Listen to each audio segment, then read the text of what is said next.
सोचिए कि शुक्रवार को जुमे की नमाज पढ़ी जाती है, वहां परमिशन है, बावजूद तो इसके यहां पर ये रविवार का ये वीडियो बताया जा रहा है। तो ताजमहल में नमाज पर पूरा बवाल मचा हुआ है। लेकिन इस खबर के कई अहम बिंदु हैं जो हमारी सहयोगी मोनिका आपको बताएंगी कि आखिरकार क्या अहम बिंदु है इस खबर के पीछे।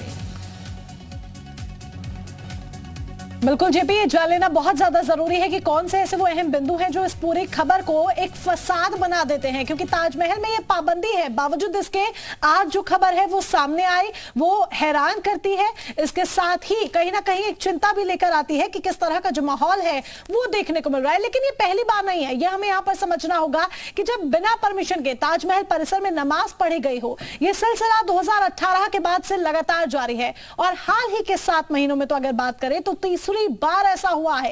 कब कब ताजमहल में कोर्ट के आदेश का उल्लंघन हुआ, इसकी जानकारी हम आपको आज देने जा रहे हैं कि बिना इजाजत कब कब नमाज पढ़ी गई। ये ड्रैगन फ्रूट की खेती करके हर एकड़ में हर साल 12 लाख तक कमा लेते हैं। आपको भी करना है तो फ्रीडम ऐप को अभी डाउनलोड कीजिए। 26 मई 2022 4 पर्यटकों ने यहां पर नमाज पढ़ी, सभी को सीआईएसएफ ने पकड़ा। इसके बाद 26 मई के बाद 10 अगस्त 2022 केरल के 3 युवकों ने यहां पर नमाज पढ़ी। ताजमहल के गार्डन में नमाज पढ़ी गई, मना है, बावजूद इसके ताजमहल के गार्डन में नमाज पढ़ी गई। केरल से ये तीनों युवक आए थे। सीआईएसएफ ने आगरा पुलिस को इन तीनों युवकों को सौंपा। ये दूसरा मामला था जब यहां पर नमाज पढ़ी गई। इसके बाद भी आज देखें ये पूरा मामला सामने आया है। तो बार बार यहां इस तरह के मामले सामने आ रहे हैं जो वाकई में एक चिंता का विषय है।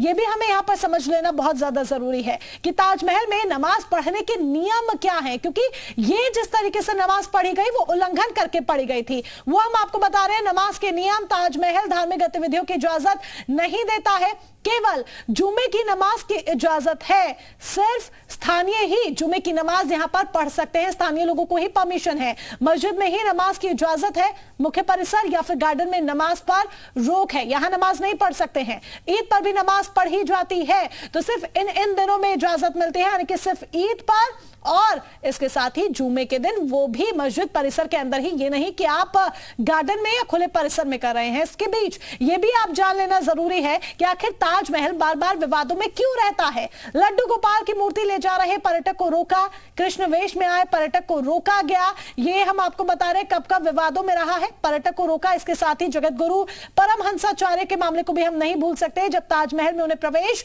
नहीं मिला। इसके बाद ब्रह्मदंड अंदर ले जाने से मना हुआ था उनको। यह पूरा मामला यहां पर सामने आता है। कि ताजमहल पहली बार आज विवादों में नहीं आया है, इससे पहले भी ताजमहल कई बार विवादों का सबब बनता रहा है और बार बार विवादों के घेरे में रहता रहा है। आखिर क्यों इस पर बार बार ये पूरा फसाद होता है, इस पर आगे मेरे सहयोगी जेपी शर्मा पूरी चर्चा करेंगे।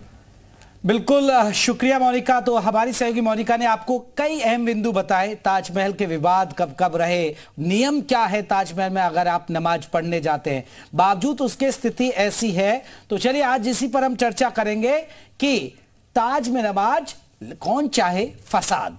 हमारे साथ आपको बता दें कई खास मेहमान रहेंगे। राजेश पांडे हैं वीएचपी के, वो हमारे साथ जुड़ेंगे।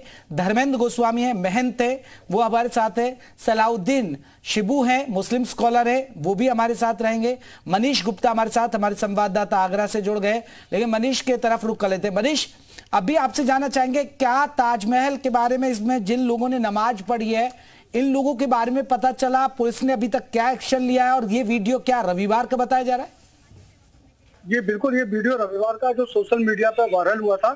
सबसे बड़ा सवाल यह है कि एएसआई के पास इस बात की कतई कोई जानकारी नहीं है कि जो मुस्लिम युवक और उसके साथ जो युवती थी, महिला जो दिखाई दे रही है, जिन्होंने नमाज अदा की है, वो लोग कौन थे।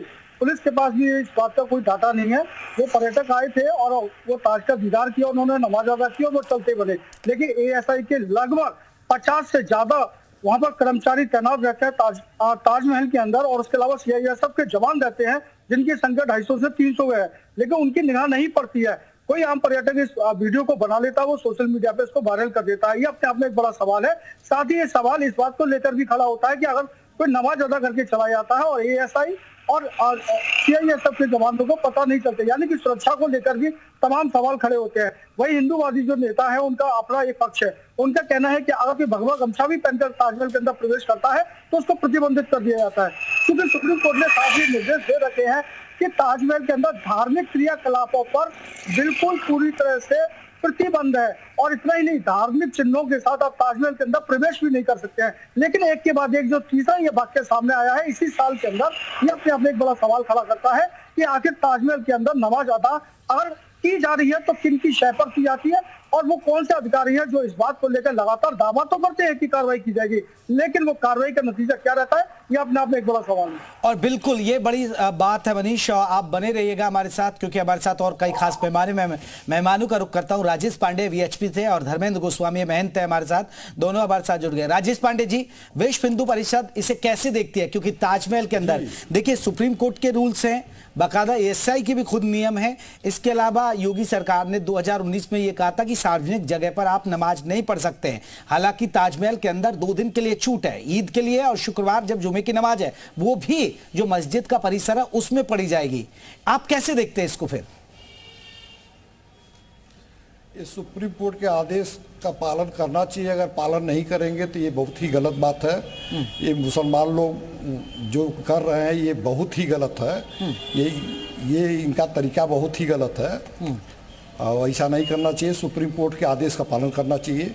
ये ड्रैगन फ्रूट की खेती करके हर एकड़ में हर साल 12 लाख तक कमा लेते हैं। आपको भी करना है तो फ्रीडम ऐप को अभी डाउनलोड कीजिए।